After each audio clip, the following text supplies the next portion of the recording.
Assalamualaikum warahmatullahi wabarakatuh.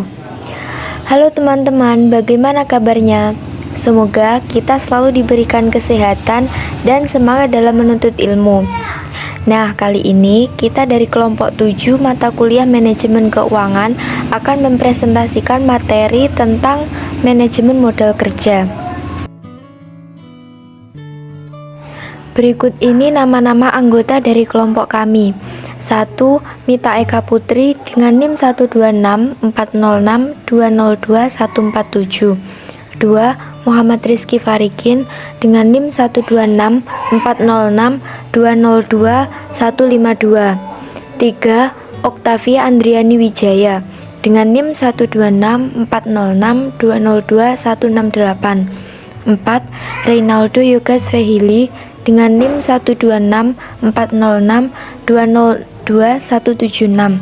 5.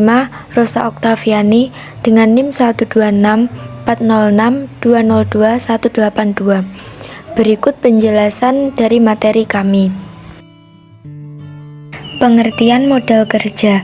Modal kerja adalah jumlah dana yang digunakan selama periode akuntansi yang dimaksudkan untuk menghasilkan pendapatan jangka pendek saja, yaitu berupa kas, persediaan barang, piutang setelah dikurangi profit margin, dan penyusutan aktiva tetap.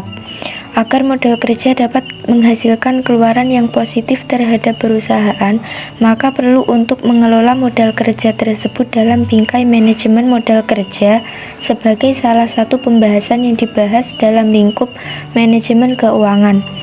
Artinya, manajemen modal kerja merupakan proses mengelola tiap komponen yang terdapat dalam modal kerja guna memberikan dampak positif terhadap perusahaan. Manajemen modal kerja merupakan kegiatan yang mencakup semua fungsi manajemen atas aktiva lancar dan kewajiban jangka pendek perusahaan. Tujuan utama manajemen modal kerja adalah untuk mempelajari dan menjaga keseimbangan yang optimal di antara masing-masing komponen dari modal kerja sehingga dapat berkontribusi pada peningkatan profitabilitas.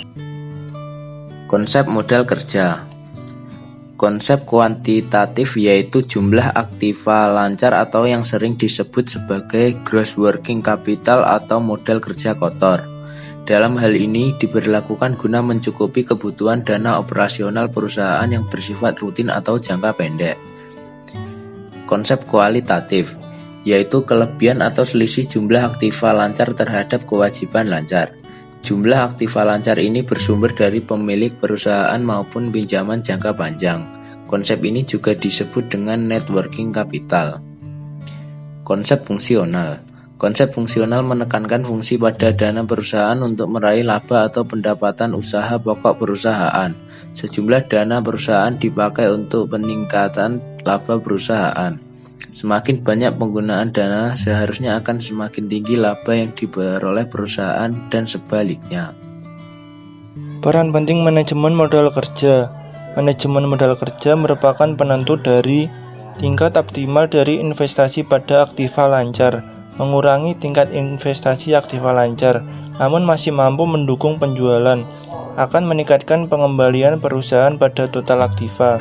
Untuk kondisi ini, jika biaya pembiayaan jangka pendek lebih sedikit daripada untuk jangka menengah dan jangka panjang, maka akan semakin besar proporsi hutang jangka pendek terhadap total hutang dan semakin tinggi tingkat kemampuan memperoleh laba perusahaan. Perpaduan yang sesuai antara pembiayaan jangka panjang yang digunakan untuk mendukung investasi pada aktiva lancar. Peran penting manajemen modal kerja bagi perusahaan. Modal kerja digunakan untuk memenuhi kebutuhan likuiditas perusahaan. Artinya, likuiditas perusahaan sangat tergantung kepada manajemen modal kerja. Dengan modal kerja yang cukup, perusahaan memiliki kemampuan untuk memenuhi kewajiban pada waktunya. Pemenuhan kewajiban yang sudah jatuh tempo dan segera harus dibayar secara tepat waktu merupakan ukuran keberhasilan manajemen modal kerja. Memungkinkan perusahaan untuk memiliki sediaan yang cukup dalam rangka memenuhi kebutuhan pelanggannya. Peran penting manajemen modal kerja bagi perusahaan selanjutnya adalah memungkinkan perusahaan untuk memperoleh tambahan dana dari para kreditor apabila rasio keuangannya memenuhi syarat seperti likuiditas yang terjamin. Memaksimalkan penggunaan aktiva lancar guna meningkatkan penjualan dan laba. Perusahaan mampu melindungi diri apabila terjadi krisis modal kerja akibat turunnya nilai aktiva lancar.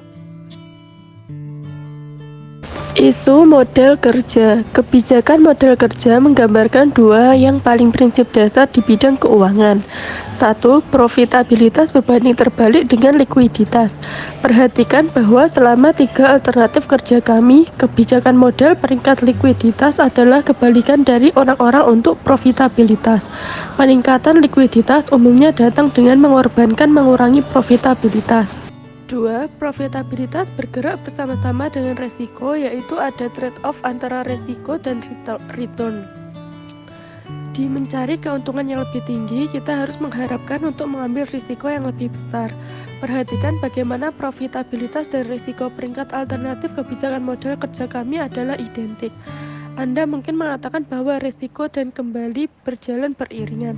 Pada akhirnya, tingkat optimal masing-masing aktiva lancar, K, surat berharga, piutang, dan persediaan akan ditentukan oleh sikap manajemen terhadap trade-off antara profitabilitas dan risiko. Untuk saat ini, kami terus membatasi diri untuk beberapa generalisasi yang luas. Cara perhitungan modal kerja. Modal kerja dihitung dengan menggunakan rasio lancar, yaitu aktiva lancar dibagi dengan kewajiban lancar. Rasio di atas 1 berarti aset lancar melebihi kewajiban, dan umumnya semakin tinggi rasionya semakin baik. Current ratio sama dengan current asset dibagi current liabilities. Sebagai contoh, untuk tahun fiskal periode 31 Desember 2017, Coca-Cola memiliki aset lancar senilai 548,1 triliun rupiah, termasuk kas dan setara kas, investasi jangka pendek, surat berharga, piutang, persediaan, biaya dibayar di muka, dan aset yang dimiliki untuk dijual. Sementara kewajiban lancar untuk tahun fiskal periode Desember 2017 sebesar 407,85 triliun rupiah. Kewajiban lancar termasuk hutang usaha, biaya yang masih harus dibayar, pinjaman dan wesel bayar, jatuh tempo hutang jangka panjang saat ini, pajak penghasilan yang masih harus dibayar, dan liabilitas yang dimiliki untuk dijual. Informasi itu menghasilkan rasio perusahaan ini 1,34 yang diperoleh dari 548,1 triliun rupiah dibagi 407,85 triliun rupiah. Dana modal kerja dari waktu ke waktu mengalami perubahan seiring waktu. Itu karena kewajiban lancar perusahaan dan aset lancar didasarkan pada periode 12 bulan bergulir. Contoh perhitungan rasio modal kerja. Misalnya, aset dari PT Batu Bata Biru Tbk adalah sebesar 200 juta rupiah, perusahaan memiliki hutang sebesar 125 juta rupiah. Dari contoh tersebut, maka dapat dihitung working capital perusahaan atau modal kerja, yaitu modal kerja sama dengan current asset sebesar 200 juta rupiah dikurangi current liabilities sebesar 125 juta rupiah dan diperoleh 75 juta rupiah. Jadi, modal kerja PT Batu Bata Biru Tbk adalah sebesar 75 juta rupiah. Selanjutnya dapat dihitung yaitu rasio modal kerja, sama dengan current asset sebesar 200 juta rupiah dibagi current liabilities sebesar 125 juta rupiah dan diperoleh 1,6. Jadi, rasio modal kerja yang diperoleh oleh PT Batu Bata Biru Tbk adalah 1,6. Sekian presentasi dari kelompok kami. Apabila ada kurang dan lebihnya mohon dimaafkan. Terima kasih. Wassalamualaikum warahmatullahi wabarakatuh.